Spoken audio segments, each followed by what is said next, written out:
college football exploded this weekend for rivalry weekend. It might have been one of the best rivalry weekends we've ever had. Let's plant the flag. There were fights everywhere. A lot of flags planted. A lot of flags. Mike said let's play. And we're going to talk about every game this week. So lock in. We're posting a shitload of videos. And the first one we're talking about is Ohio State because they got upset by Michigan at their own house for the fourth straight year, 13-10.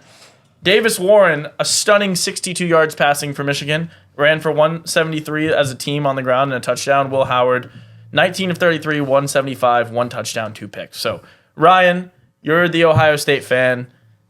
You said you thought Michigan would cover, but Ohio State would win by like 13 on the podcast. Yeah. Well, exactly. What did you see here? Well, I thought the game, it happened perfectly. I said Ryan Day coaches to just win. He doesn't want to do anything fancy. He doesn't want to show what everyone has. Doesn't want to use all their players. He's going to coach to win, and in moments where now, holy shit, now we actually have to win, he's going to lose a game 100 out of 100 times. He coaches to win, but when it's time to win, he can't win. Instead of like just let your team go out and just adapt. If running doesn't work, throw every down and let your best wide receivers smoke them every play like they could have if they wanted to. Mm-hmm. He's like, no, let's still establish a run. Hold on. We have a 3-point lead still. We're still close. There's no way we lose. Just keep doing what we're doing. We'll figure it out. We get the pick in the red zone, get a stop in the red zone. We did everything we could. And Ryan Day just is the GOAT. If I was the coach, I'd let Will Howard throw in every single down when you're playing one of the best defensive linemen in the country. The one time we did that, we scored on 5 plays in a minute and 30 seconds. But in the post game, he was very clear when they were like, why didn't you keep doing that? He said, well, we threw on every down there, so obviously we couldn't do that. Yeah, we obviously couldn't do that. It's crazy. That was his response. But nothing's new. I mean, it was great. Like I said, if you're a true Ohio State fan and understand it, this is a win-win scenario. Ryan Day is 1,000% gone. Some people think if he doesn't make it to the national championship, I think if he doesn't win a national championship because I don't think the teams are that good this year. We should easily be able to beat the first round and the second round. But yeah, I think Ryan, I was not too upset. Obviously, it sucks for the seniors not to be Michigan, but when you have a coach that is begging to win games in these moments, when someone's so afraid for something to happen, that's more likely going to happen. Yeah, that's him. They're like manifesting it because they think about it so hard. He's so trying to afraid avoid it that to lose this game that he let the team stay in it the whole way, which it should have been a blowout the whole way. I love it. Win-win. Ryan Day's gone literally no matter what unless we win a national championship, in my opinion. But yeah, Mario, what'd you see here? This game went exactly what I warned about, which was I said not to get you and Mike especially were saying, oh, blowout win, and I said let's pump the brakes. It was almost my moment. Yeah, and I said let's pump the brakes. This is a game that for Michigan means everything to them, and these rivalry games, like we see it all the time in college football. It doesn't matter how good the other team's record is, like those kind of just get thrown out the window, and it's like spot the ball and like let's just play.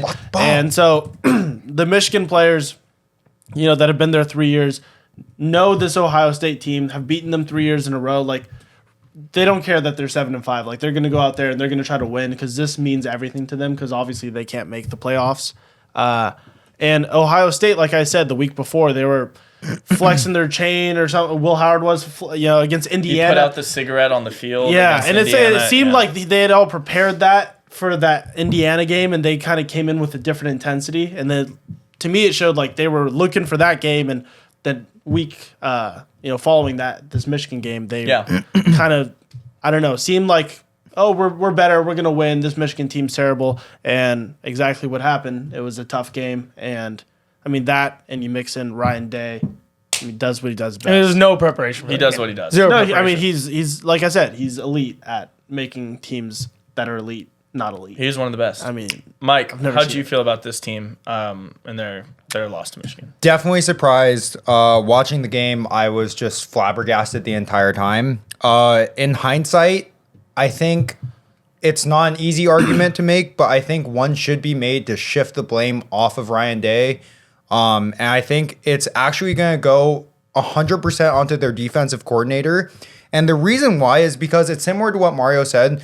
These Michigan and Ohio State boys, they look forward to this one game. This is like one of the biggest games of the season besides the championship. Especially the seniors. Going into a playoffs. To beat but real quick, 100% getting blamed? What's the defensive coordinator. And let me explain why. So the reason why is because in the past three matchups against Michigan that obviously Michigan has won, in the fourth quarter alone, They have 396 rushing yards, averaging 6.7 yards per rush in the fourth quarter. The defensive coordinator has not been able to make any type of adjustment to that run game for Michigan in that one game specifically. And I think it's the definition of insanity to not change your defense and think it's going to stop them. Not only that, I think Ryan Day played the same brand of Ohio State football that they've been playing throughout the year. And the reason I say that is because when you look at the actual play breakdown, it ends up, so Ohio State on the year will rush for about 53% of their plays, and it ended up being pretty much exactly that. So they were playing their brand of football. The problem was that Michigan's defensive line actually showed up, and they showed up in the biggest way ever. Haven't seen Ohio State's running offense get stopped like that and held 3 like yards that. Per carry is unbelievable. For two unbelievable running backs in Quinshon Judkins and Travion Henderson to not be productive is insane. And I think when they did go back onto Will Howard and what can you do, I mean, at the end of the day, he just played terribly. He had 2 of the really, really bad mistakes that you can't make. And, those are the times that they actually needed to push the ball forward. And they couldn't get it done. Not only that, but on the other plays throughout the game that were less significant than the turnovers, Michigan did a good job. And this is a take from Joel Klatt. He mentioned that defenses in the NFL they'll sometimes cause a smart PI as to obviously not give up a touchdown, and it pushes them down the field as an opponent, but it's not giving up a touchdown, and I think that's huge. And they did that to Jeremiah the whole time. Exactly. Yeah. And so I think, that throws off the rhythm of a quarterback and a receiver not getting actual completions. So, yeah, I mean, I think I shift a lot of the blame to the defensive coordinator for his lack of adjustments to this one area of Michigan football that has been dominating them for the past 3 years. You need to be drug tested. They gave up, the only touchdown they gave up was a 3-yard touchdown after a pick to the 4-yard line. Okay. They played perfect defense the entire game. They gave up a total, on their own, they give up 6 points. On their own. Yeah. I don't blame someone for, if you get a pick to the 4-yard line, I do. it's not your fault. But the game-ending play was was a one bad tackle. But it was One bad Khalil tackle. Mulling's 30-yard One bad tackle. It's college kids that make up one bad play. They had him behind the line for 6 yards, missed a tackle. If you give up any game, any rivalry game, any game of all time, a college team gives up 6 points on their own fault. If the world agrees that it was only their fault for 6 points, it will never, ever be their fault or the defensive coordinators. That's crazy to me.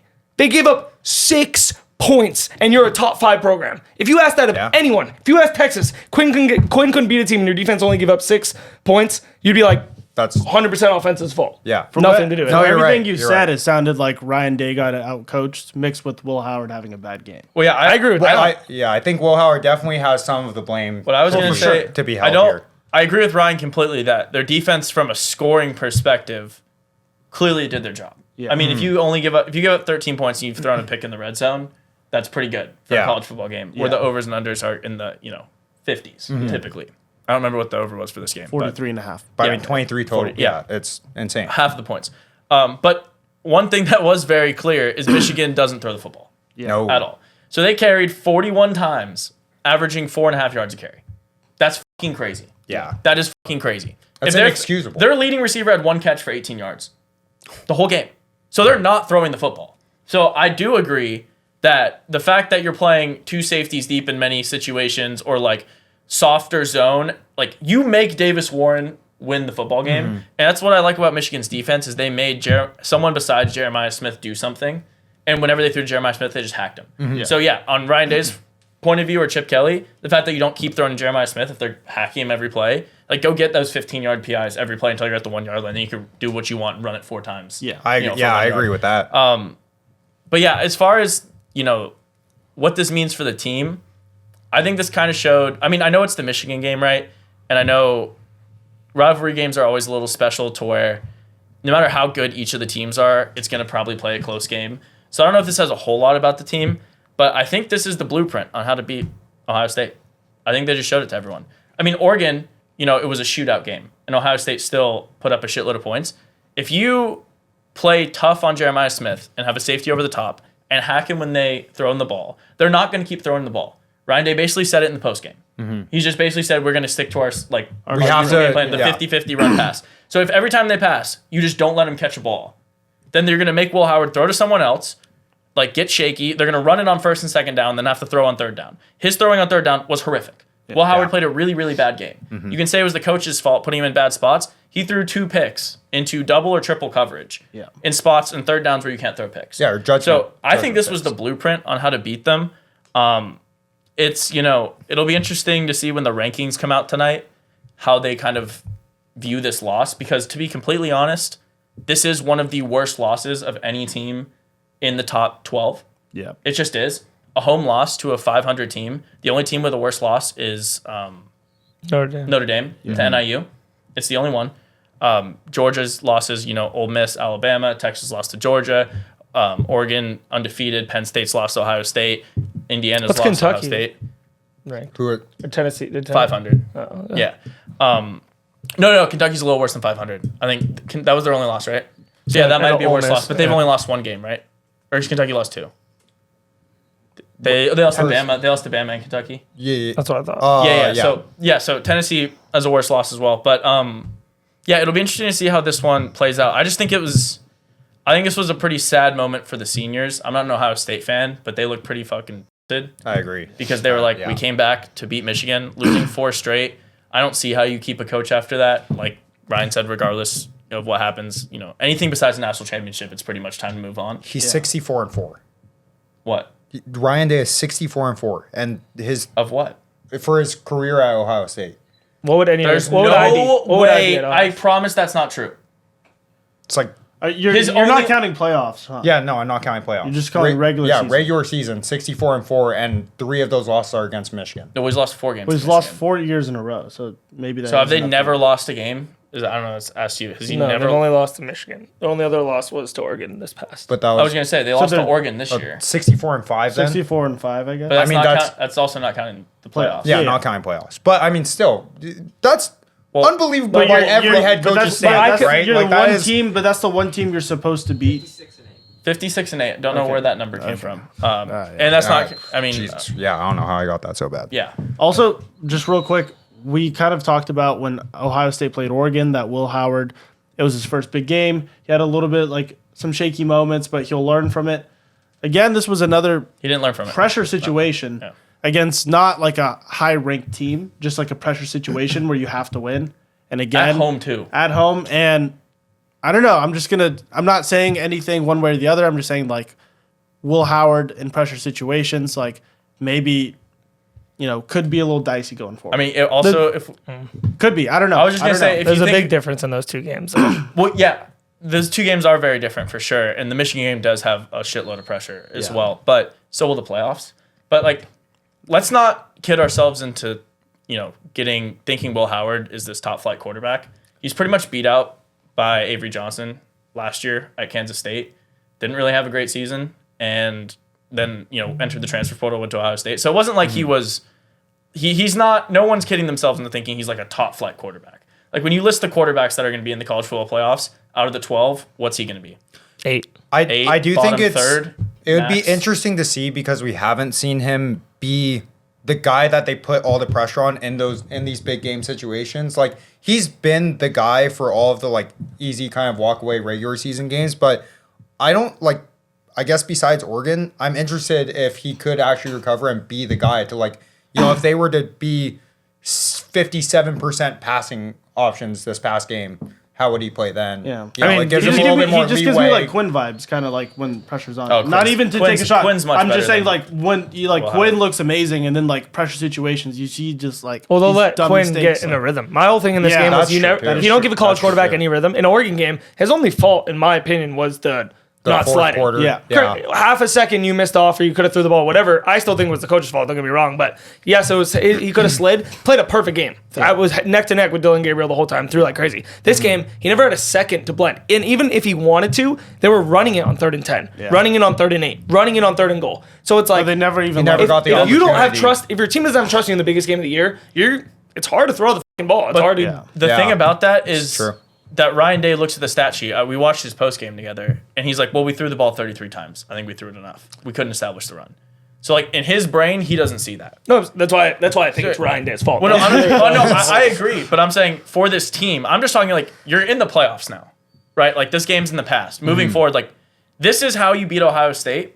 The way to counteract this is throwing the ball more and not, if the run's not working, screw it. We're throwing the ball. So that's why I think it's a win-win because we all know that now. No, I'm just saying. We all know Ryan Day. As far as Ohio State's chances go, I love it. I think it was a perfect game to get smacked in the mouth. It didn't matter. We made, like I've been saying all year, we made the playoffs. As my whole goal is to win a national championship. It didn't matter. Ryan Day's on the hot seat where he has no choice but to flip everything he knows or get fired. And Will Howard, I've seen his completion percentage through the roof in games, and he could throw the ball when he needs to. And we have the best wide receivers in the country. I thought this was a perfect game. We're gonna get smacked in the face, wake the fuck up, and we'll be ready to go. All right, I'm stoked. Wait, real quick.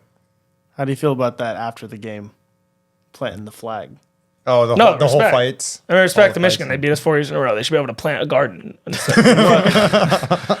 thing that I didn't like, and this is again because we talked about Coach hot seats before, brutal. And I brought up Ryan Day, and I just was stunned when they were showing all the players leaving, and they see the Michigan coaches in the middle of the scrum, getting everyone out, and then they just showed Ryan Day not have no idea. Didn't care. Oh, he knows what it is.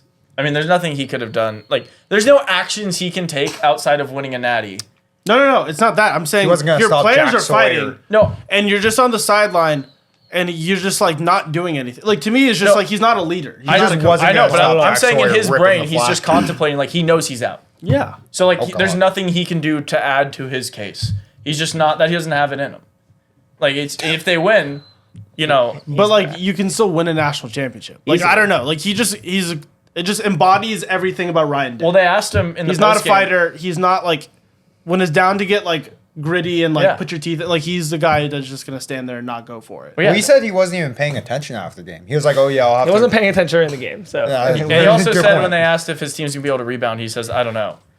That was the fun. That was actually his answer. And he said about the kicker. He saw it was "Oh, do you still have faith in the kicker?" He's like, "I don't know. I have to look at the tape." Instead of just being "Yo, we have 3 games left in the season, probably." His post game was yes, wild. we're good with the kicker. We like him a lot. What are you gonna switch kickers with 2 games left? Ryan Day's a bum. We'll see what happens. I mean, we get the final rankings after this week of conference championships. Like I said, we're posting a million videos this week on every single game that happened, and we're giving you all our picks for conference championship week. So stay locked in with us. Drop that subscribe. We just hit 1.5K. Shout out to you guys.